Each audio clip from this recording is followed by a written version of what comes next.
Hello कोई पहले चिंता को तलवार की नोक पे रखे वो राजपूत, जो अकालों में चले फिर भी मूंछों को ताव दे वो राजपूत, और जिसकी नाव रेत की औषध समुद्र से लगाए वो राजपूत, और जिसका सिर कटे फिर भी धड़ दुश्मनों से लड़ता रहे वो राजपूत। राजपूती कंगन में उतनी ही जान है जितनी राजपूती तलवार में। जब एक राजपूत अपने मां को बेटी के लिए लड़ता है तो अमर रहती है उसकी तलवार।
और वो ये चाहता था कि गजनी सबसे धनी देश बने, और अब उसकी नजर दिल्ली पर थी।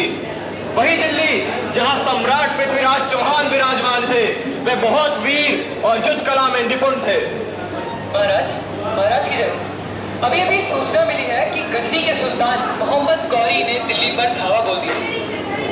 पृथ्वीराज चौहान इतना कमजोर नहीं कि मोहम्मद गौरी जैसे तुच्छ लुटेरे से भयभीत हो जाए। हाँ, हम राजपूत हैं, राजपूत। हम किसी के आक्रमण से नहीं डरते। करने दो से हमला। धरती कांपी, बाण बरसे, तलवारें गूंजी।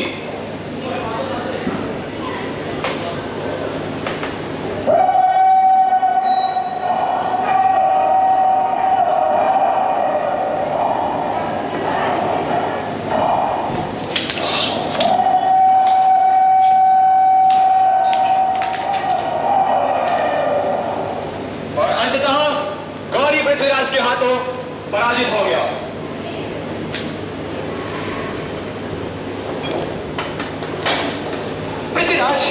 पृथ्वीराज, मैंने दिल्ली पर आक्रमण करने की जो गुस्ताखी की है, उसके लिए मुझे मुआफ कर दीजिए। कहते हैं हिंदुस्तान की सुल्तान दुश्मनों को मुआफ करने का भी दिल रखते हैं।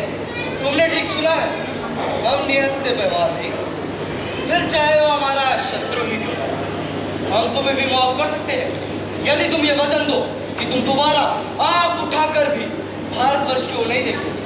खुदा की कसम सुल्तान, मुझे माफ कर दीजिए सुल्तान, माफ कर दीजिए सुल्तान। महाराज, वैसे तो मैं राजकवि हूँ, मगर मेरा मानना है कि हमें गौरी को क्षमा नहीं, मृत्युदंड देना चाहिए। चंद्रवर्धन, आप राजकवि होने के साथ साथ हमारे मित्र भी, हम आपकी बात का सम्मान करते हैं, मगर हर किसी को अपनी गलती सुधारने का एक अवसर तो मिलना ही चाहिए। क्षमा दी गई, पर शत्रु सोते नहीं। अंधेरे में मिला गौरी को एक साथी, गद्दार राजा जयचंद।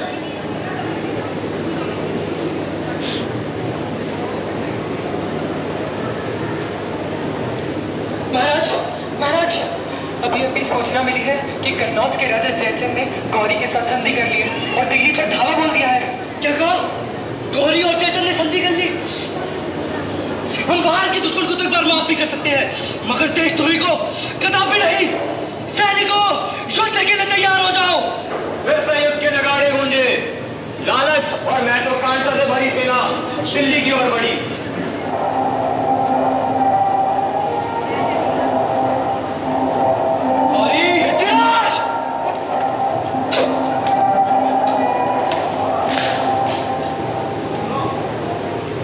पर इस बार किस्मत रूठ गई। संख्या और विश्वासघात के हाथों पृथ्वीराज पराजित हुआ। पृथ्वीराज को हराकर गौरी जयचंद की हत्या कर देता है और पृथ्वीराज को बंदी बनाकर वापस गजनी लौटाता है। पृथ्वीराज, दिल्ली का सम्राट आज हमारे जंजीरों में जकड़ा हुआ, बंदी बना हुआ है। पृथ्वीराज, मैं तुझे माफ कर सकता हूँ यदि तो मेरा गुलाम बन के रहे। मैं पृथ्वीराज चौहान हूँ, गुलामी करने से तो बेहतर है मैं मृत्यु को प्राप्त हो जाऊं। तो अपनी ये निगाहें नीचे कर। गौरी, क्या तू जानता नहीं कि हम एक राजपूत है, राजपूत, और एक राजपूत की निगाहें मृत्यु के बाद ही नीची हो। सैनिकों, मुझे गरम सलाखें रखे दो। जिन आंखों से मुझे घूर रहा है, उन आंखों को मैं इन गरम सलाखों से फाड़ दूंगा।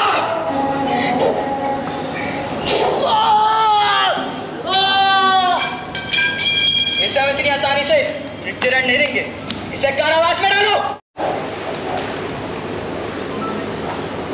चंद्रवर्धन, मैंने गौरी को 16 बार माफ करके गलती की। अगर मुझे एक अवसर और मिल जाए तो मैं उस गौरी का वध कर दूं। महाराज, गौरी ने तीरंदाजी खेल का आयोजन किया है, जिसमें आप भी भाग लेकर शब्द भेद और धनुर्विद्या से उसका वध कर सकते हैं। हमें ये मौका छोड़ना नहीं चाहिए महाराज। चंद्रवर्धन, क्या तुम भूल गए हो कि हमारी नाकों को गरम सलाखों से फोड़ दिया गया है? भला ऐसे में तीरंदाजी कैसे संभव है?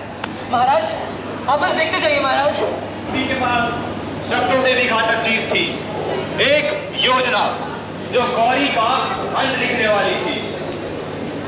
सुल्तान, आपने जो तीरंदाजी खेल का आयोजन किया है उसमें मेरे सम्राट पृथ्वीराज भी भाग लेंगे। क्या एक अंधा तीरंदाजी करेगा? आपने मेरे पृथ्वीराज का ये हुनर देखा ही कहाँ है? आप इन्हें तीर चलाने का हुक्म 3 बार दीजिए। तीर चलाओ पृथ्वीराज, पृथ्वीराज तीर चलाओ, तीर चलाओ पृथ्वीराज। है पृथ्वीराज, कमान बंद है, अंतिम अवसर यही, एक बार से लक्ष्य भेद कर मत चूके चौहान, 4 बाज 24 गज अंगुल अष्ट प्रमाण, ता ऊपर सुल्तान मत चूके चौहान।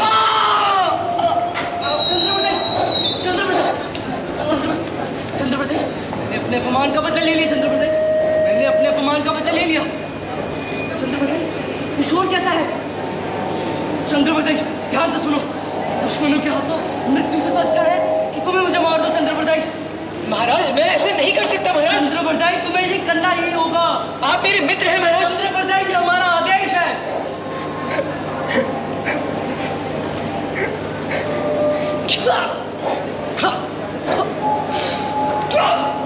दुश्मनों के हाथों मृत्यु पृथ्वीराज चौहान की शान के खिलाफ है। जय भवानी।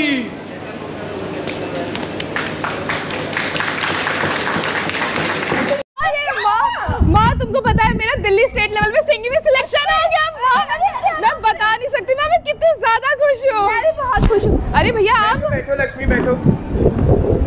और बताओ कैसी हो? मैं ठीक हूँ भैया, आप बताइए। मैं भी ठीक हूँ। दरअसल मुझे तुमसे एक बात करनी थी। हाँ बोलिए। दरअसल मुझे तुम्हें बताना था कि मैं पसंद करता हूँ तुम्हें बहुत ज्यादा। भैया ये आप कैसी बातें कर रहे हैं? मैंने आपको कभी ऐसी नजरों से नहीं देखा। तो मैंने तो तुम्हें कभी बहन नहीं माना ना। आपके मानने या मानने से क्या होता है? हमारे बीच कुछ नहीं हो सकता। क्यों नहीं हो सकता? क्योंकि मैंने अपनी आंखों में कई से सपने सजो के रखे हैं। आप जैसे लड़कों के पास वक्त जाया करने का वक्त मेरे पास नहीं है। मेरा फोन क्यों नहीं उठा रही? हेलो हेलो हेलो लक्ष्मी, सुनो मैं तुमसे बात कर रहा हूँ ना। मुझे तुमसे कोई बात नहीं कर। हाथ छोड़ो मेरा। क्यों? हाथ कैसे पकड़ा तुमने? मैंने कहा ना मेरा जवाब हमेशा ना ही रहेगा। तुम्हें एक बार में समझ नहीं आता ये। तो फिर भुगतो।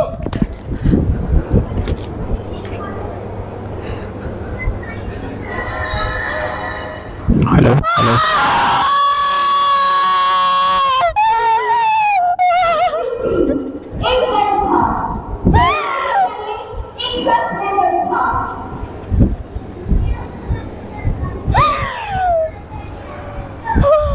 अरे लक्ष्मी, क्या कर रही हो तुम?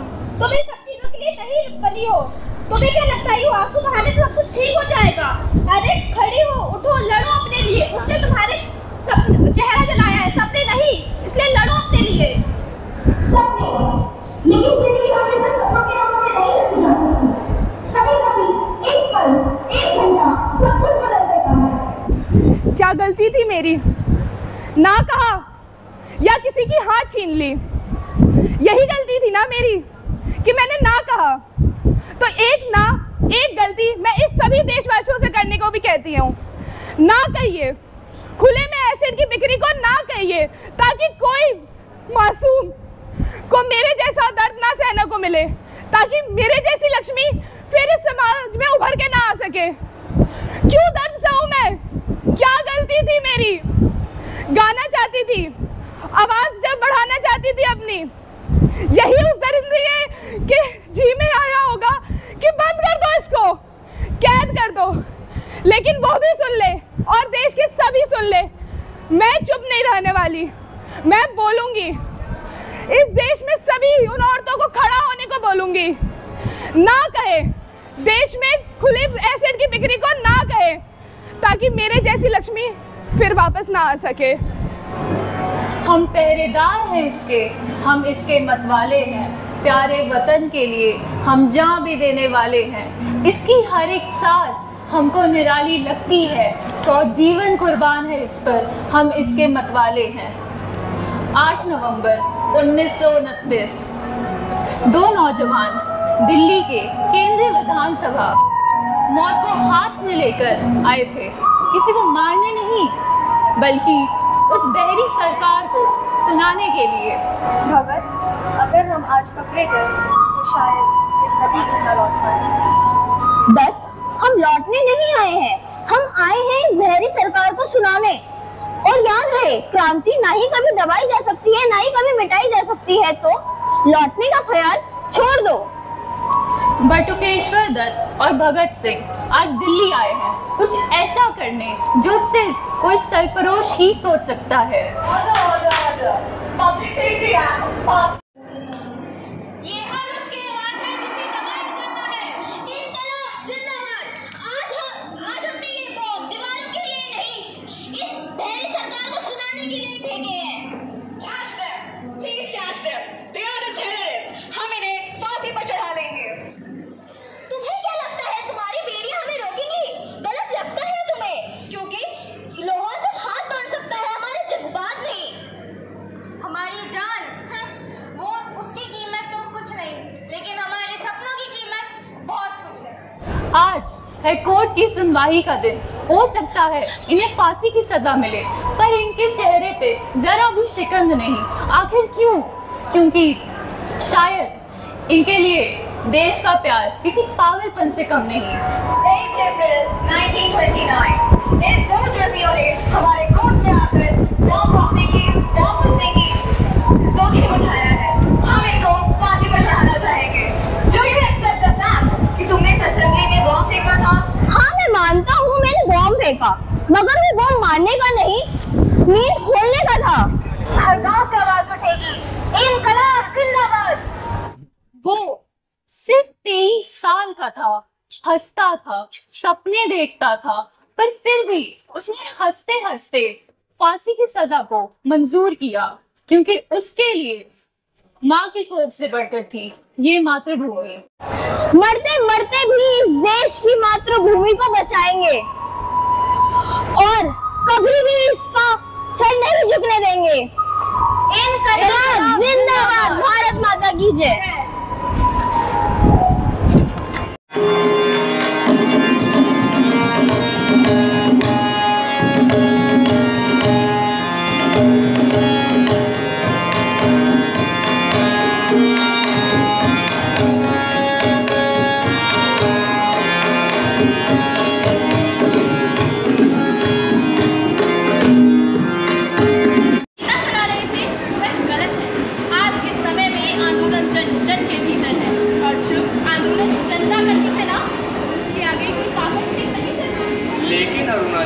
मैदान में तो पुलिस है, हर तरफ कोहराम मचा हुआ है, सबकी जान पे बना रखी है। अगर ऐसे में आपने वहाँ पे झंडा फहराया तो आपको तुरंत गिरफ्तार कर लिया जाएगा।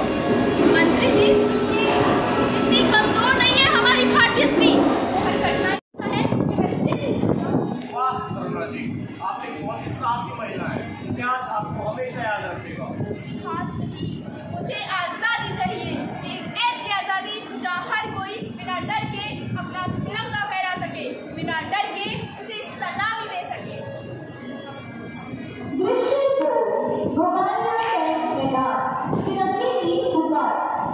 आज मैं अकेली, लेकिन मेरे साथ सच है, हिम्मत है और भारत माता की आवाज है। ना तो मैं अंग्रेजों की मार से डरती हूँ और ना ही जेल जाने से। मैं डरती हूँ अपने इस तिरंगे के झुक जाने के डर से।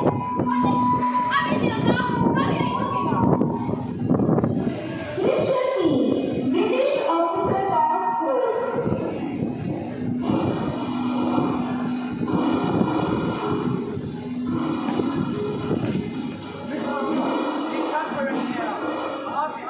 नहीं करा सकते। क्या आपको नहीं पता कि सरकारी आदेश का उल्लंघन है? आप एक महिला है, अपना स्थान जानिए। सुनिए, मैं अपने देश की एक निडर महिला हूँ जो न कभी झुकेगी और न कभी झुकेगी। और हाँ, आपका यह आदेश उस सरकार पर चलता है जो जल्द ही गिरने वाली है।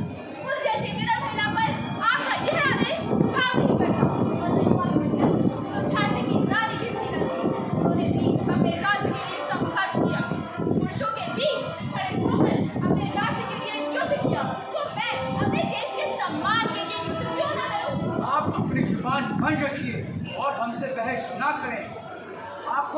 गिरफ्तार किया जाएगी। आप हमारे बनाए गए नियमों का उल्लंघन कर रही है। ये विद्रोह है, बगावत है। हाँ, ये बगावत है, एक ऐसी बगावत जो मैंने शुरू की है, एक ऐसा विद्रोह जो मैंने शुरू किया है, अन्याय के खिलाफ, गुलामी के खिलाफ, डर के खिलाफ। फिर आपको लगता है कि सब आप डर के सर में जी रहे हैं, आपकी यह गलतफहमी मैं दूर करूँगी। आपने लड़के को पूरे राष्ट्र आए हुए हैं कोई? इसके अलावा बात क्या करना चाहिए? कहाँ पर? जाना चाहिए। कहाँ चल रहा है? नहीं चाहिए मुझे कोई पद, सम्मान या पुरस्कार। कभी इन सब चीजों के लिए मैंने संघर्ष तो किया है।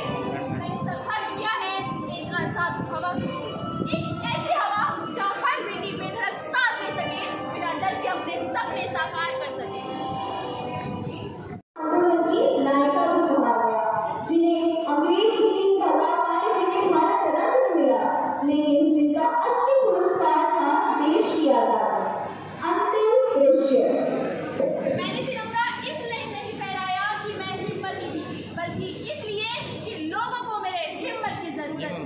हाँ, उनके कलेजे में थी, जरूरत थी तो बस एक चिंगारी की जो शायद मैंने उन्होंने दे दी। और आज उनकी ये चिंगारी, आज उनकी ये आग ज्वाला बनकर निकली है।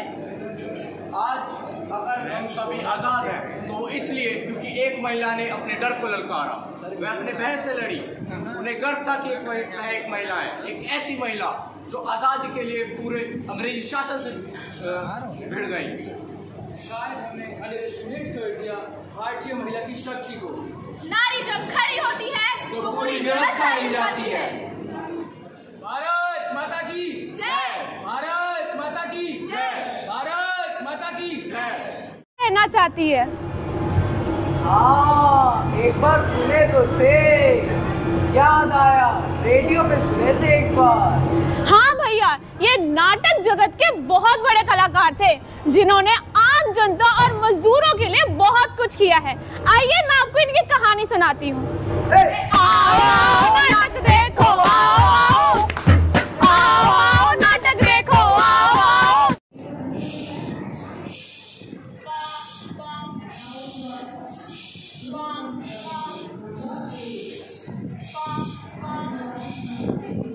अरे भैया, क्या तुम जानते हो मैं कौन हूँ?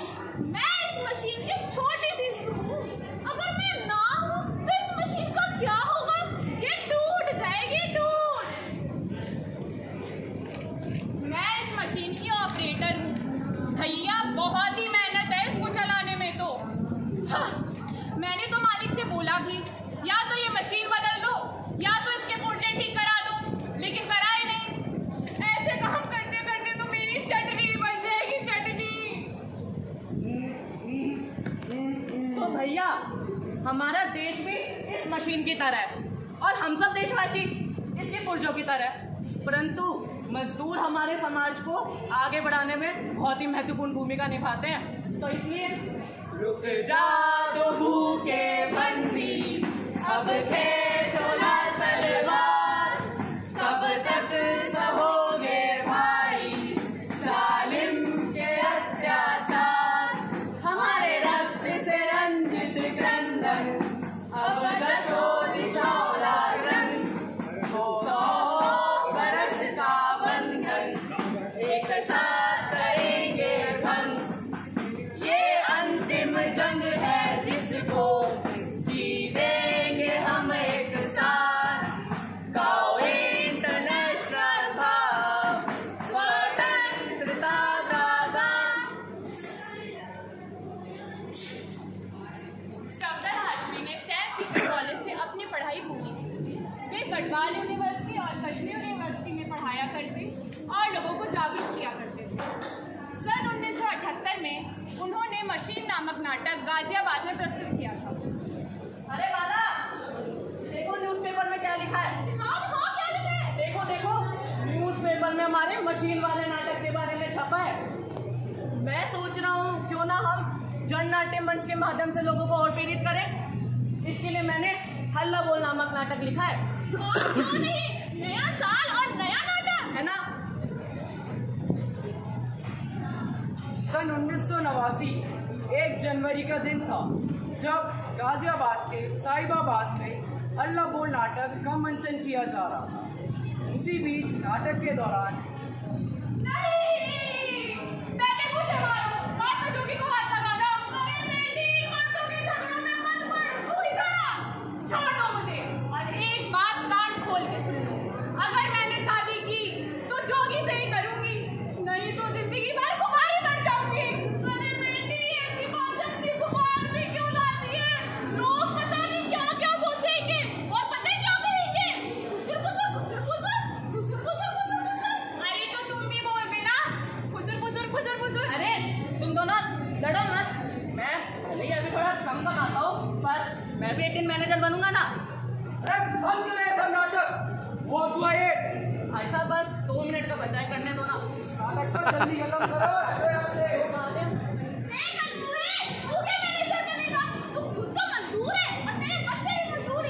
अरे किसने कहा? मैं अपने बच्चों को पढ़ा लिखा के एक दिन बड़ा आदमी बनाऊंगा ना। अरे बंद करें। हुआ क्या है? तू ही है ना मजदूरों को भड़का रहा है। अरे नहीं भाई साहब, मैं समझा रहा हूँ। मुझे नहीं समझा रहा। यही है ना मजदूरों को भड़का रहा है। उन लड़कियों को पकड़ो, सबका तो मैं देखता हूँ। सारे कहाँ भाग रहे हैं? क्या लगा कान पट्टी करेगा, मैं पता नहीं चलेगा। ऐसा नहीं।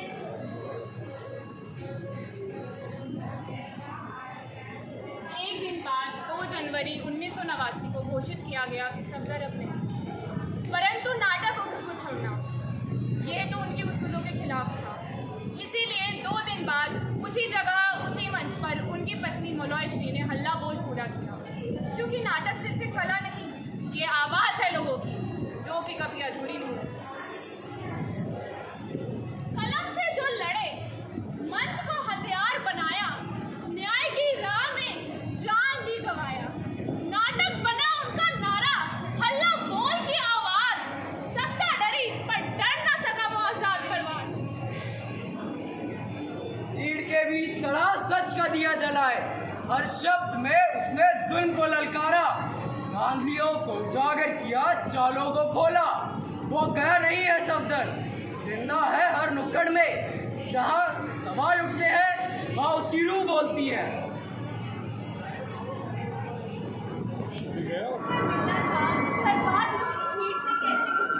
ये कहानी है उस बेटी की जो खुद तो मिटती रही, लेकिन समाज में दिया बनकर चली। वो समाज का ऐसे तरह थी, नाम था अमृता। तो चलिए याद करते हैं उस अमृता के अतीत को, जिस अतीत को याद करके इसको बंद कर देते ज़्यादा अच्छी बात है। तो चलिए शुरू करते हैं अमृता के बचपन की एक झलक। अरे सुनो सहेलियों, देखो मैंने फिर से एक नई कविता लिखी है, सुनाऊं तुम सबको? अरे मना तो कर रही हो, चलो ठीक है, पर पहले मेरी बारी होगी खेलने के लिए। 5, 6, 7। देखा, मैंने कहा था ना मैं भी जीतूंगी। ओए आपको पुत्र, अच्छे आप। ठीक है पुत्र, बच्चों ने खेलती रहती है, कविताएं लिखती रहती है। देख पुत्र, हम तेरे हाथ खिलाने वाले हैं। हाँ, ठीक है, पर मेरे हाथ क्यों खिलाना था? पुत्र तेरे पता नहीं हाथ खिले क्यों होता है? पुत्र उसका मतलब है शादी, मेरी शादी होने वाली है। शादी? मेरी? बस, मैंने कुछ नहीं सुना है, ये मेरा आखिरी फैसला है। कहते हैं ना, बचपन के सपने इतने बड़े होते हैं, लेकिन इतने लंबे भी नहीं होते।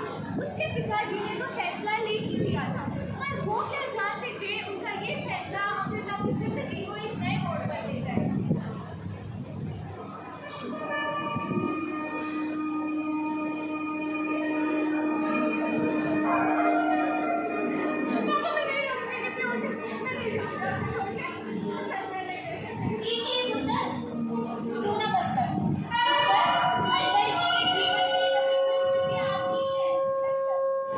सच तो है कि जिंदगी कभी आसान नहीं होती है। जो आसान होती है वो रोशन नहीं होती है। जो कठिन परिस्थितियों से भरी होती है वही रोशन होती है पुत्र। समझ रहे हो ना? ऐसे रोते नहीं है। अच्छा,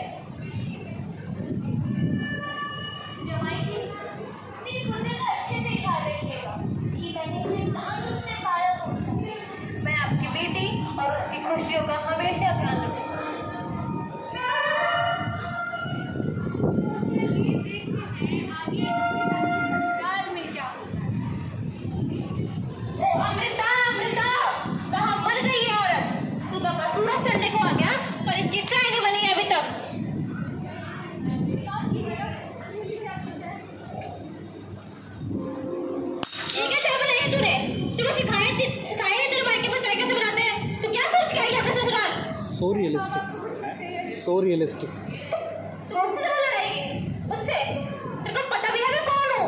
तेरा पति हूँ मैं, और पत्नी को हमेशा अपने पति के पीछे बोलना चाहिए। और तू इन्हें इतना बोलना सीख गई है ना, इन्हें काम कर। इन्हीं रोज के तंगों से परेशान आ गई हूँ मैं, बस अब और इस इंसान के साथ नहीं रह सकती मैं।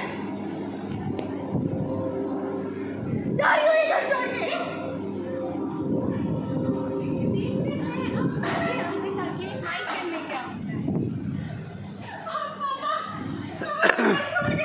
क्या? ये क्या किया तूने पुत्र?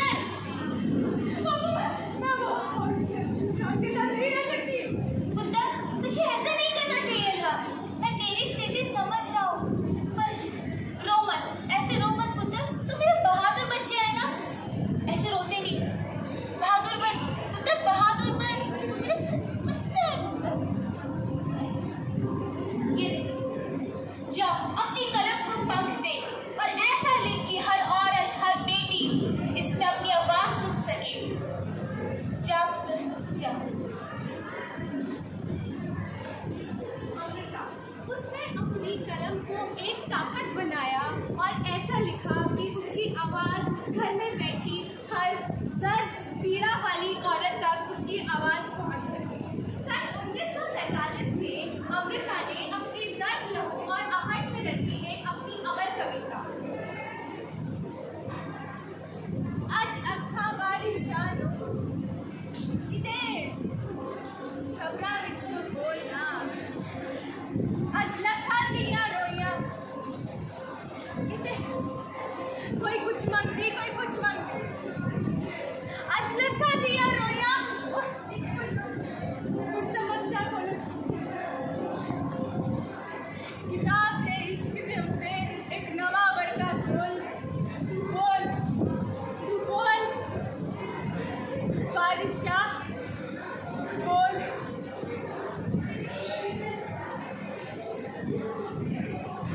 आइए मैं आपको मिलवाती हूँ अमृता की एक रचना पिंजर के पूरों से पूरों, जिसमें भारत की आज़ादी में भारत और पाकिस्तान की बंटवारे के दर्द को दर्शाया है। तो मिलते हैं पूरों की नायिका से। पूरों, मैं पूरो हूँ। मेरे आंगन में कभी खुशियाँ गूंजा करती थी, पर बंटवारे ने मुझे तोड़ा। मेरे शरीर को, मेरी आत्मा को, मेरा घर छिन गया, मेरा नाम छिन गया। अब मैं कौन हूँ? एक महिला या बस एक पिंजर, पिंजर, पिंजर। मैंने सुनी है तुम्हारी पुकार को। तुम अकेली नहीं जिसके साथ ये समस्या है। लाखों महिलाएं हैं जो ये समस्या बोल सकती हैं। मैं बनूंगी तुम्हारी आवाज, मैं लूंगी हर उस महिला के लिए जो हर रोज की समस्या झेलती है।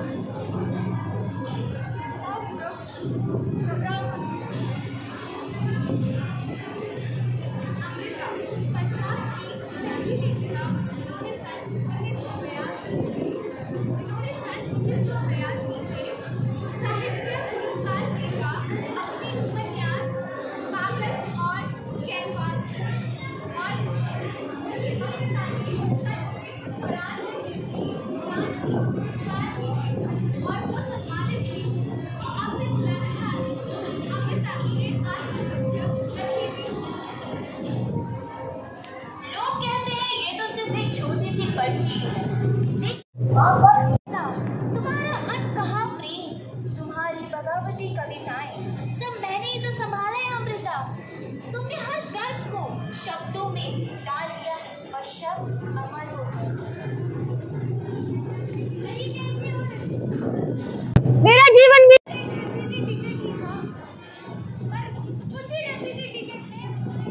सबसे जोड़ा और महिला की आवाज बनाया। तुम सही कहती हो, तुम सही कहती हो।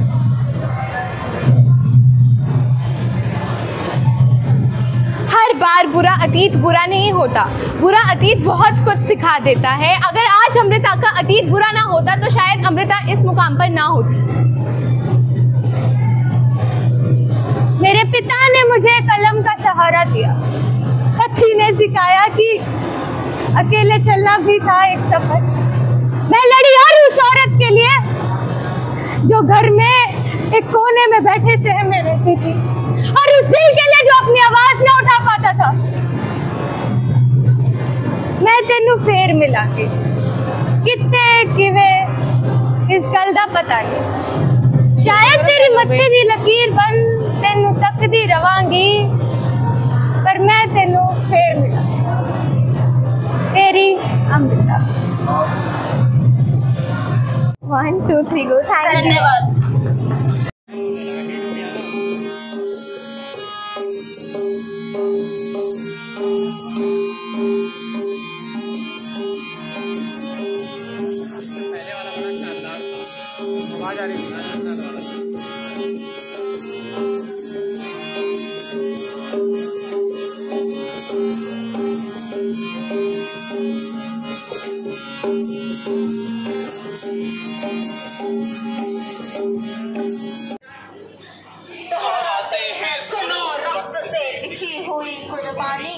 जिसके कारण मिट्टी भी चंदन है राजस्थानी।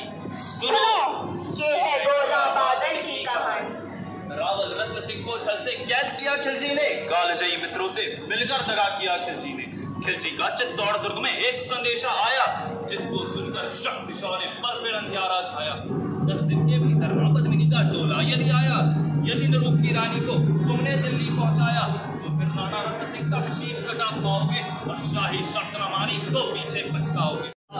लाचार विजयी स्वर में बोला था। रुष्ट हुए बैठे थे सेनापति गोरा रणधीर, जिनसे रण में भय खाती थी खिलजी की शमशीर। पर रानी ने प्रथम वीर गोरा को खोज निकाला और ज्वाला से स्वर में खिलजी का पैगाम सुनाया। बोली पद्मिनी, समय नहीं वीर क्रोध करने का, यदि धरा की आन मिट गई तो घाव नहीं भरने का। राणा ने जो कहा किया वो माफ करो सेनानी, ये कहकर गोरा के कदमों में झुकी पद्मिनी रानी। ये क्या करती हो महारानी? गोरा पीछे हट बोला और फिर रजपूती गरिमा का भड़क उठाता शोला। महारानी हो तुम, सिसोदिया कुल की जगदम्बा हो, प्राण प्रतिष्ठा एक लिंग की ज्योति अग्निगंधा हो। जब तक गोरा के कंधे पर दुर्जय शीश रहेगा, महाकाल से भी राणा का मस्तक नहीं कटेगा। गोरा का आदेश हुआ, सज गए 700 डोले और टापुरे बादल से गोरा सेनापति बोले, खबर भेज दो पद्मिनी स्वयं आ रही है। खबर भेज दो पद्मिनी स्वयं आ रही है, अन्य 700 सखियां भी वो साथ ला रही है। हर टोली में एक वीर था, 4 उठाने वाले, पांचों ही थे रण में प्राण लुटाने वाले। गोरा बादल के अंतस में जगी ज्योति रेखा और मातृभूमि चित्तौड़ दुर्ग को फिर जी भर कर देखा। देशभक्ति की निकल पड़े वो लिखने अमर कहानी। और खिलजी से कहा गया, पद्मिनी स्वयं आई है, साथ उसने की कलियां भी लाई है, बस एक फकत फरियाद उसकी पूरी करवा दो, राणा रत्न सिंह से एक बार मिलवा दो। खिलजी उछल पड़ा था, मिलने का शाही फरमान जारी किया था। दूत ने संदेश गोरा तक पहुंचाया, गोरा झूम उठे, क्षण बादल को पास बुलाया। बोले, ये लोहार पद्मिनी भेष में बंदी रह जाएगा, केवल 10 टोलियां लिए गोरा पीछे धाएगा। ये बंधन काटेगा, हम राणा को मुक्त करेंगे, और सवार कुछ उधर आड़ में ही तैयार रहेंगे, और जैसे ही राणा आए वो सब आंधी बन जाए और उन्हें चित्तौड़ दुर्ग में सब कुशल पहुंचाए। बादल ने कहा, ऐसा ही होगा काका। बादल ने कहा, ऐसा ही होगा काका। गोरा की चातुरी से सारे पत्थर टूटे, एक एक का शाही पहरेदार सारे रण से छूटे। राणा ने गले लगाया, नयन अश्रु छलकाए, और निष्ठा की वो महक आज भी जग महकाए। और खिलजी का सेनापति भय से कांपा था, वीरों की गर्जना ने उसके हृदय में झांका था। जब जाना पद्मिनी नहीं सेना आई है, साथ खिलजी की मौत भी लाई है। जब जाना पद्मिनी नहीं सेना आई है, साथ खिलजी की मौत भी लाई है। गूंजे नगाड़े, चमकी तलवार, बादल गरजे, वीरों करो प्रहार। जय मातृभूमि की गूंज गगन तक छाई, सेनापति बढ़ा पर उस पर तो गोरा हिमगिरी सा आड़ा दिखाई। खिलजी की असंख्य सेना से गोरा घिरे हुए थे, लेकिन मानो वो रण में मृत्युंजय बने हुए थे। मगर कयामत देख अंत में छल से काम लिया था, गोरा की जंघा पर हरि ने छिपकर वार किया था। वही गिरे वीरवर गोरा, सफर सामने आया, शीश उतार दिया, धोखा देकर मन में हर्ष आया। मगर बाहर मेवाड़ी गोरा का धड़ भी दौड़ा, किया सफर परवार के जैसे सिर पर गिरा हथौड़ा। यो ही सफर कटा शाही सेना का साहस लर्जा, काका का धड़ दे बादल से महारुद्र सा गर्जा। अरे कायरो नीच मांगो हल्ले करते हो, इस मोटे पर जवान मर्द बनने का दम भरते हो। अरे का भाला धता पेट में आते बाहर आई, तलवारें बरसी पर पगड़ी से चोट दबाई, और अटल रहे तब मृत्यु ने भी आंख झुकाई। पर हुआ वही जो नियति अटल थी, हर क्षण हर पल बलिदान सफल थी। एक एक कर मिटे सभी मेवाड़ी वीर सिपाही, लेकिन राणा रत्न सिंह पर तंचक आंच न आने पाई। गोरा बादल के शव पर भारत माता रोई थी, उसने अपनी दो प्यारी ज्वलंत मणियां खोई थी। धन्य धरा मेवाड़, धन्य गोरा बादल बलिदानी, जिनके बल से रहा पद्मिनी का सतीत्व अभिमानी। दोहराते हैं सुनो रक्त से लिखी हुई कुर्बानी, जिसके कारण मिट्टी भी चंदन है राजस्थानी। धन्यवाद। नमस्कार, मैं पल्लवी और मेरी साथी शैलजा आज आप सभी के समक्ष बिहार के मिथिला क्षेत्र की प्रसिद्ध लोक कथा की एक नाटक प्रस्तुत करने जा रहे हैं। बिहार में रामायण काल से खेती बाड़ी चली आ रही है, लेकिन शायद इस साल इंद्रदेव थोड़े नाराज हैं। एक दिन सोनाली अपने घर का काम कर रही होती है, पर अचानक से उसका पति गुस्से में आकर उसे कहता है, तू पूरा दिन हमारे घर आई नहीं, जो जाकर खेत देख।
जिन्होंने अपने पिता का वचन निभाकर वनवास जाकर हमें आदर्शवाद का पाठ पढ़ाया।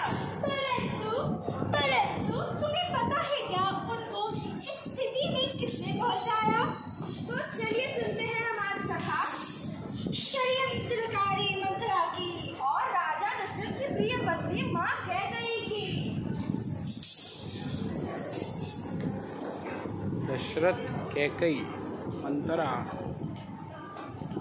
ठीक है।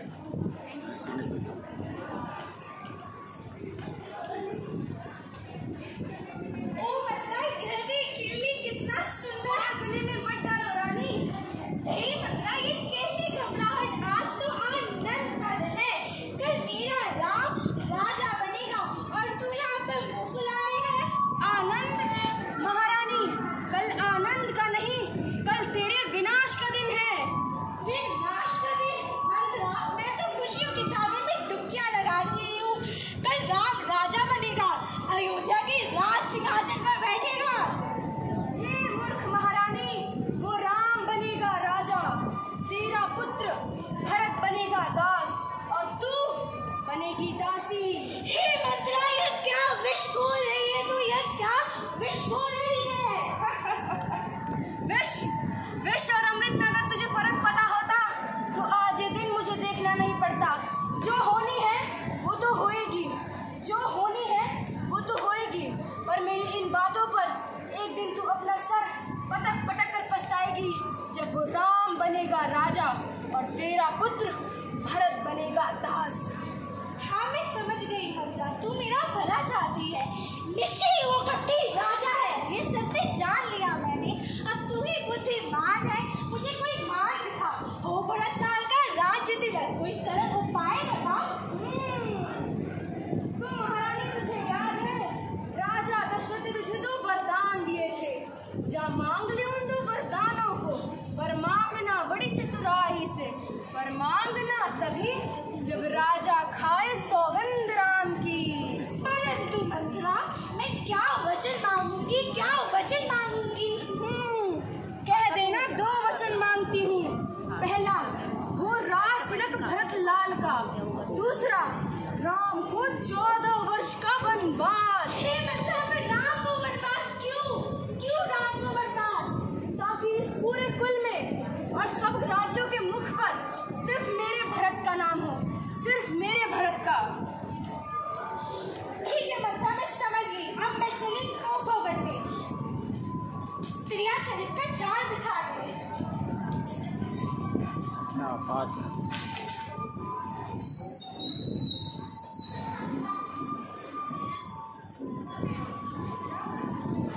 भवन में रानी की ऐसी स्थिति देख राजा हुए व्याकुल। बोले, कौन है जिसके लिए है अपनी मृत्यु इतनी आतुर? कहो देवी, मैं क्या कर सकता हूँ तुम्हारे लिए? कहो कि जो भी होगा वही अभी तुम्हारे लिए। वचन देना ही है तो मेरे धरोहर मेरे पुराने वचन पूर्ण करो। खाकर सौगंध राम की मेरे 2 वचन संपूर्ण करो। कहो देवी, कहो। तो दीजिए फिर मेरे भरत लाल पर सिंहासन, राम को 14 वर्ष का वनवास, मुझे आश्वासन। नहीं देवी, नहीं। ये आप क्या कह रही हैं? मेरे राम को मुझसे दूर मत कीजिए। रानी तो देवी का रूप होती है, पर तुम हमारे कुल के लिए विनाश हो। मैंने तुम जैसी नारी पर विश्वास क्यों किया? तुम चाहो तो मैं कल ही भरत का राज्याभिषेक कर दूं, पर मेरे राम को मुझसे दूर मत करो। मैं उसके विरह में तड़प तड़प कर मर जाऊंगा रानी, मैं मर जाऊंगा। महाराज, राम इतना प्यारा था तो उसकी शपथ खाकर मुझे वचन देने की क्या आवश्यकता थी? कहाँ गई आपके रघुकुल की नीति? प्राण जाए पर वचन ना जाए। वो नीच बुद्धि वाली नारी ऊंचे से हमें क्यों गिरा रही है?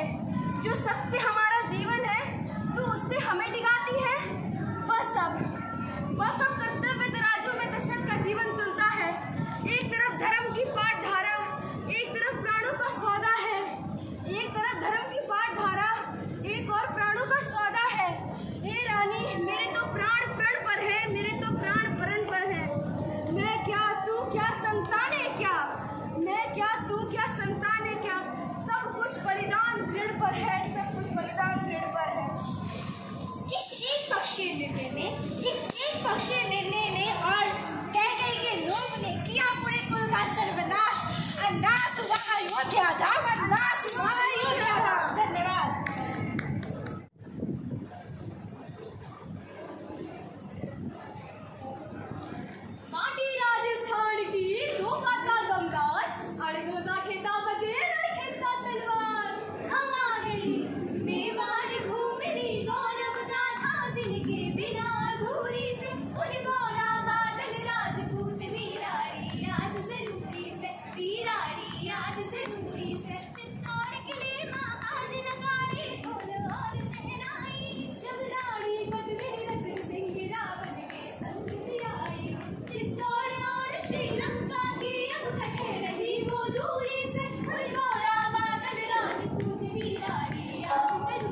के पन्ने, पलट लिए इतिहास के पन्ने और सूरमा मिले नहीं, शूरवीर गौरा बादल से रणवा के मिले। राजपूत की आन बान पे मरने वाले योद्धा, मेवाड़ी चौहान वंश के थे सेना के प्रियोद्धा, आ गए ऐसी उम्र की थी आज तलक भी ढले नहीं, शूरवीर गौरा बादल से रणवा पूरे मिले नहीं। तो भाइयों बहनों, वे दोनों बड़े शूरवीर थे। यही कारण है जमालुद्दीन खिलजी द्वारा रानी पद्मिनी के दर्शन की मांग गौरा के मना करने के बावजूद भी राणा द्वारा स्वीकार किया गया। तो गौरा ने अपमान का घूंट पीकर महल त्याग दिया। उसके बाद क्या हुआ? रावल रत्न सिंह को छल से कैद किया खिलजी ने, कालजयी मित्रों से मिलकर दगा दिया खिलजी ने। खिलजी का चित्तौड़ दुर्ग में एक संदेशा आया, जिसको सुनकर शक्ति शौर्य पर फिर प्यारा छाया। अगर 10 दिन के भीतर रानी पद्मिनी का डोला नहीं आया, अगर नारूप की रानी को दिल्ली भिजवाया, तो फिर राणा रत्न सिंह का सर कटा पाओगे, शाही शर्त ना मानी तो पीछे पछताओगे। भाइयों बहनों, खिलजी का संदेशा मिलने के बाद वहाँ चाहिए। रानी पद्मिनी वन वन भटक रही है और मन में तिरस्कार की ज्वाला लिए गौरा को खोज निकालती है और खिलजी का संदेशा सुनाती है। परंतु गौरा महल से निकाला था। वे कहता है, तो बड़ा कुछ हूँ, राजनीति का खजानू, निर्वासित हूँ, राज मुकुट की हटकैया पहचानू। समय नहीं है वीर, समय नहीं है वीर क्रोध करने का। यदि धरा की आग मिट गई, घाव नहीं भरेगा। दिल्ली गई पद्मिनी तो पीछे पछताओगे। जीती जी राजपूती कुल को नाम ये क्या करती हो महारानी साहब? तुम शिशोत या कुल की जगदम्बा सा, प्राण प्रतिष्ठा एक लिंग में ज्योति अग्नि कंधा। जब तक गौरा के कंधे पर दूर शीश रहेगा, पाताल से भी राणा का मस्तक नहीं कटेगा। राणा के तुम खिलाने तक गौरा नहीं मरेगा, एक पहर सर कट्टे पर भी धड़ युद्ध करेगा। इसके बाद गौरा अपने भतीजे बादल के साथ राणा को छुड़ाने की रणनीति बनाते हैं और खिलजी को संदेशा भिजवाते हैं कि रानी पद्मिनी अपनी 700 सखियों के साथ दिल्ली आएंगी, परंतु सर्वप्रथम राणा रत्न सिंह से भेंट करेंगी। सच गई डोली सैनिकों की गौरा बन पद्मिनी रानी, साथ लिए बादल को अपने और साथ सुबह जागी। सच चला बसंती रोना खूनी खेल जरूरी से, उन गौरा बादल राजपूत वीरानी याद जरूरी से, वीरानी याद जरूरी से। पलक झपकते गौरा ने राणा को वहां से पार किया, छोड़ पाल की कूद पड़े राजपूतों ने ललकार दिया। देश धर्म रानी की लाज बचाना आज जरूरी से, धरती के उन वीरों ने खूनों से खेली जमोनी से। मगर गया अपने काल में छल से काम लिया शत्रु ने, गौरा की जंघा पर शत्रु ने झुककर फिर वार करा। वहीं रुके गौरा शंकर तो जफर ने धड़ से शीश उतार दिया। उतार शीश धड़ से वे मन में बड़ा हर्ष आया था। गौरा के कंधे भी खूब को राम बरपाया था। धड़के पर ला लिया शीश का सफर पताल समाया था। गौरा के धड़ ने भी फिर अपना फर्ज निभाया था। एक तरफ गौरा का धड़ उसके शीश से अलग होकर भी युद्ध कर रहा था, तो दूसरी तरफ बादल, जिसकी उम्र छोटी थी, वह भी खिलजी की सेनाओं को धूल चटा रहा था। हम धन्य है उन वीरों की गाथा सुनाने का अवसर आज हमें मिला। गौरा और बादल केवल नाम नहीं, बल्कि प्रतीक है शौर्य का, साहस का, बलिदान का, संस्कृति एवं संस्कार का। उन योद्धाओं का जो अपने देश की खातिर मर मिटने के लिए भी तैयार है। हम उनके जीवन से प्रेरणा लेते हैं और उन्हें प्रणाम करते हैं और अंत में कहते हैं, गौरा जैसा खैरी हो जो देश के हित में डटा रहे, बादल जैसा वीर हो जो हर संकट में भी लड़ता रहे, निर्भय हो नारी जिसका झुके ना सम्मान। ऐसे हो हम भारतवासी तो बने जग में महान। राम राम सा।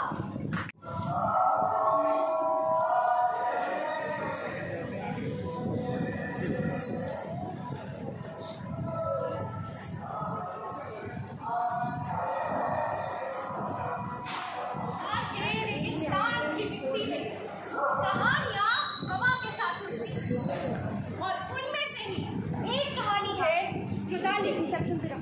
रुदाली जो अपने लिए कभी न रोई, लेकिन दुनिया के दुखों के लिए आंसुओं का व्यापार किया, जो अपने नहीं दूसरों के दर्द पर रोती है और ये दर्द किराए का होता है। ऐसी ही एक कहानी है इस औरत की जिसका नाम था शनिश्री, जो रूप में सुंदर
क्या मैं वही तो सब पूछ रहा है। सर जो इंसान ने पाप किए, जो अपने खानदान के लिए वो पनौती है, जिसके लिए अच्छा सर नॉर्मली सर मान लीजिए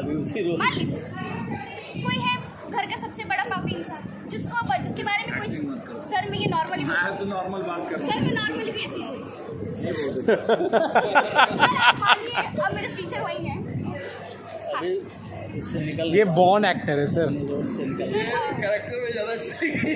नहीं सर इस निकल नहीं पाया आज नहीं निकल गया।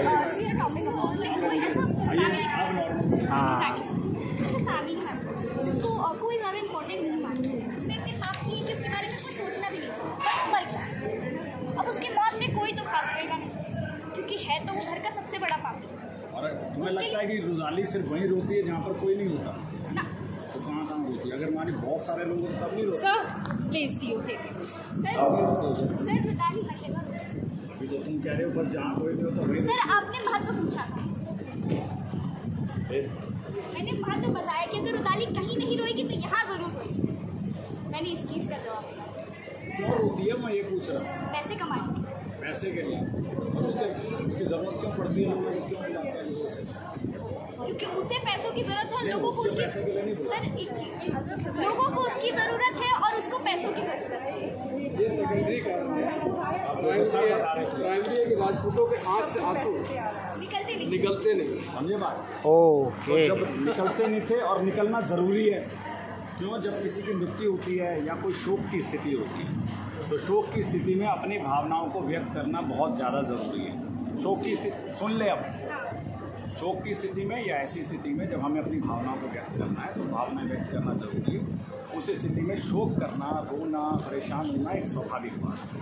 तो अगर वो चीज़ नहीं निकलेगी, अंदर जमी रहेगी, तो वो सामाजिक रूप से, मनोवैज्ञानिक रूप से खराब चीज़ है। तो रुदाली जो होती थी वो एक तरह की एक्सपर्ट होती थी कि वो उस तरह का माहौल बनाती थी और उस वजह से उनके अंदर का विरेचन होता था, उनके अंदर की भावनाएं निकलती थी, कथा ऐसे होता था तो जरूरी है। और वो इस बात की एक्सपर्ट थी, इसीलिए चाहे वो राजा हो चाहे कोई भी हो, सब लोग उनको बुलाते थे कि ये सेरेमनी हो। आप समझे? Thank you. ठीक है, क्या अच्छा लगा? सर ना कि केवल परफॉर्मेंस, इसका जो पूरा प्रोसेस था, हमारे टीचर्स से हमारा इंटरेक्शन, उन्होंने हमें कितनी बार सही कराया, हमारी स्क्रिप्ट चेंज कराई लास्ट मोमेंट तक भी, और फिर तब भी अंत में अच्छा ही गया। न्यू चीज़ें सीखी, कल्चर के बारे में और डीप नॉलेज मिली हमें। क्या डीप नॉलेज मिली? सर जैसे मुझे बिहार के इस कल्चर का कम आइडिया था, तो ये परफॉर्म करके हमें और पता चला कि क्या क्या न्यू चीज़ें हैं बिहार में, जैसे मैथिली लैंग्वेज किस तरीके से बोली जाती है, क्या कौन से लोग हैं? सर हमने तो एक सोहल और एक मैंने खाया। आप तो कह रहे बहुत सारे हमने पता किया। सर हमने सुने तो बहुत थे, पर अभी जो इकट्ठा करें थोड़ा और जानो उनके बारे में, कौन से लोग गायक हैं बिहार के, और कौन से पद होते हैं बिहार में, और कौन सी बोलियाँ हैं, क्या भोजपुरी है, मैथिली है, मगही है, बज्जिका है, और भी क्या क्या है, ये सारी चीज़ें जानना। तो सबसे पहले तो एक दूसरे के लिए आप ताली बजा दीजिए।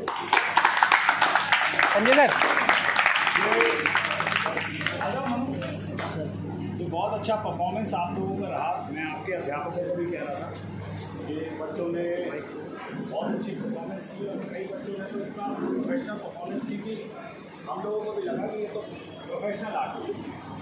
जिस तरह के आप शूट लेके आए, जिस तरह से परफॉर्मेंस आपने खुद की, सेटअप आपने लगाया, या कॉन्फिडेंस का जो लेवल था वो हम लोगों में नहीं था जब हम आपकी हो सकता है उसका अलग अलग कोई कारण रहा हो, लेकिन आप लोगों ने जिस तरह के विषय चुने और आपके अध्यापकों ने जिस तरह से उसको भुना वो बहुत ही अच्छा था।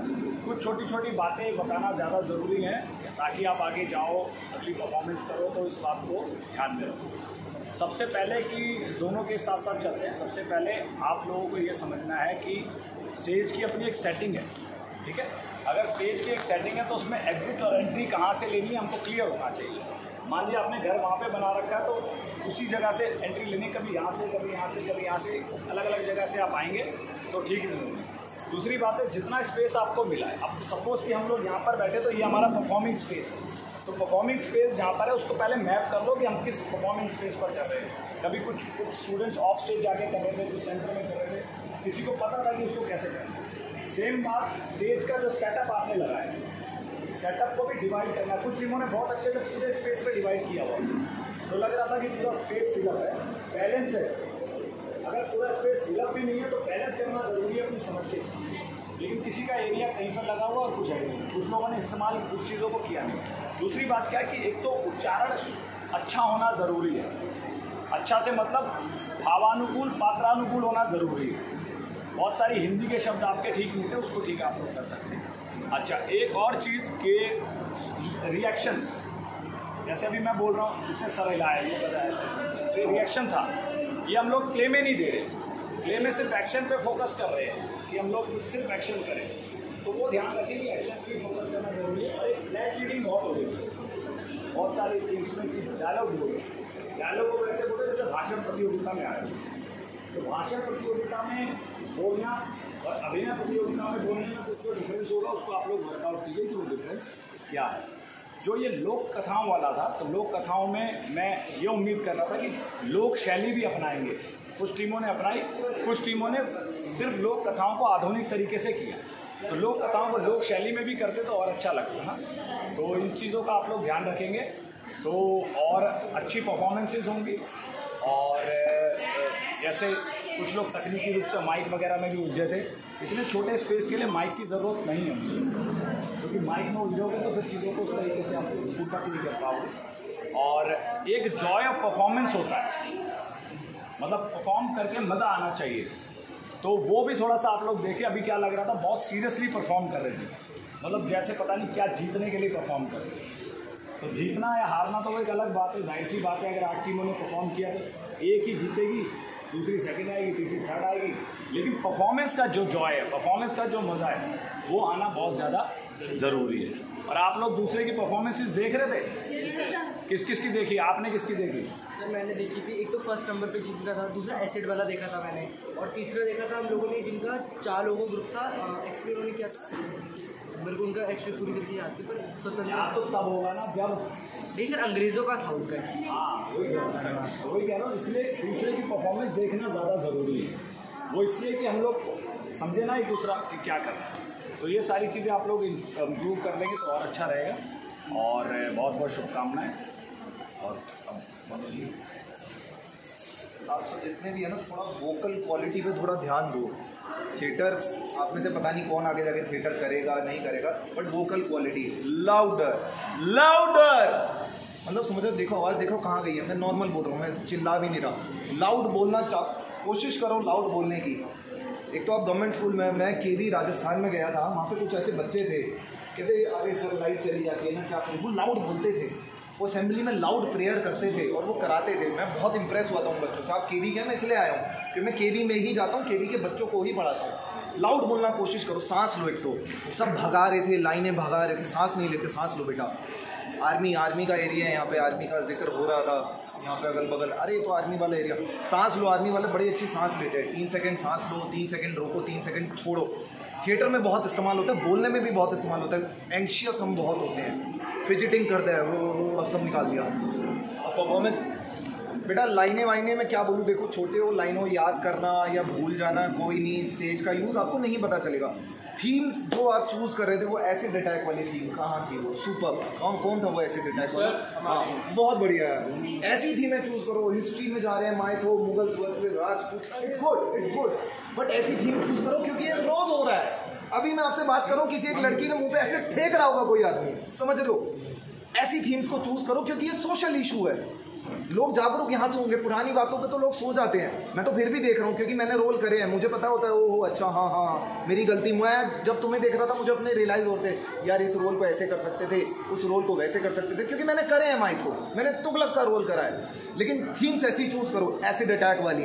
एक और वो स्टोरी टेलिंग में जो यहाँ पे वो था, जो छठ पूजा का जो थीम कौन कर रहा था, हाँ गुड, ये वाला थीम भी बहुत रिलेटेबल है। क्योंकि छठ पूजा में मैंने देखा है, हमारे सामने आंटी हैं, वो बिहार से हैं, वो ऐसे ही किचन में ऐसे कर रही होती है, बड़ी तेज छोका लगाती, पता नहीं क्या क्या करती हैं। छठ पूजा में बिल्कुल ऐसे होता है, रियलिस्टिक, टोटल रियलिस्टिक। मैं बाकी की नहीं, ये नहीं कह रहा कि माइथो जो आपने करा, पुराना करा, वो रियलिस्टिक नहीं है, बट अब इन सबको लाओ ना। सोशल इश्यूज, आज के जो सोशल इश्यूज हैं, मोबाइल चला रहे हैं, लोगों की आंखें वीक हो रही है, पता नहीं क्या क्या कर रहे हैं, गंदी गंदी गालियां बक रहे हैं, लड़कियां छेड़ रहे हैं, इन सबको लाओ, ये असलियत है। रिलेटेबल रील्स देखते हो, रिलेटेबल रील्स इतनी वायरल होती है, रिलेटेबल कोशिश करो रिलेट करने की। अमृता गुड, नाइस, परफॉर्मेंस आपका अच्छा था। तुम दोस्त, तुम नाइस, परफॉर्मेंस आपका अच्छा था। आपका तो था चल कार्य। और जो उन्होंने ये डांस करा था लास्ट वाला, एक आप थे डांस वाला, और एक और था जिन्होंने यहाँ पे एक और परफॉर्मेंस करा था। कौन थे? स्टोरी टेलिंग में जो नहीं नहीं नहीं एक और थी, एक और थी, वो कौन थी? हाँ, मुझे अपना पेपर उठाना पड़ेगा क्या? जब तक वो पेपर उठा रहे हैं, एक चीज़ और ध्यान रखनी है कि हम लोग जितने भी ये कहते हैं ना, सीन 1, सीन 2, सीन ये, सीन वो, ये सब नहीं कहते हैं नाटक। उसकी ज़रूरत नहीं है, क्योंकि जो चीज़ आप बोल रहे हैं वही आप दिखाएंगे भी। भाई बिग बॉस का हाउस नहीं है 17वां दिन, 18वां दिन, 15वां दिन, शाम के 4 बजे 6 मिनट है आपके पास या 5 मिनट है, उसमें आप ये बताओगे कि पहला सीन, दूसरा सीन, कोई ज़रूरत नहीं, नैरेट नहीं करना होता। नैरेट तथ्यात्मक चीज़ों को किया होता है, करना होता है कि भाई ये फलानी डेट थी, वो इम्पोर्टेंट डेट थी, वो बताने की ज़रूरत है। दूसरी यही वाली बात है, ये थोड़ा सा आप लोग जब कोई चीज़ करते हैं तो ये रिसर्च कीजिए कि भाई ये रानी पद्मावती की ड्रेस कैसी होगी। वो ठीक है, आपके पास सीमित संसाधन है। झंडा कब फहराया था, किसने कहाँ फहराया था, क्या उस समय ऐसा झंडा होता था, कैसा झंडा होता था, ये सब चीज़ें आपको ध्यान में रखनी, क्योंकि फैक्चुअल बातें आप लोग कर रहे हैं, राइट। आवाज़ में ना म्यूज़िक की वजह से आवाज़ बहुत दब रही है, तो ये आप पहले रिहर्सल कर लो टेक्निकल की, भाई इस तरह से हमें अपना वो रखना है। हाँ, अच्छा, वही अब मान लिया कि आपको अगर आपने मतलब मुकुट लगाना है तो क्या सेहरा उसका मुकुट है कि क्या है, ये देखने की ज़रूरत है। हाँ, अच्छा, किसी के ऊपर मान लिया कि किसी ने एसिड गिर दिया, तो दर्द उसको क्या कितने दिन बाद होगा दर्द? On the spot. अब ऐसा भी हुआ कि पहले एसिड गिरा, थोड़ी देर दर्द नहीं हुआ, फिर एक्टर आया, फिर दर्द शुरू हुआ। तो जो रिएक्शन है ना बहुत स्मूथ एंड फास्ट होने चाहिए, राइट। तो ये देखने की चीज़ें थोड़ा सा देखें। गुड।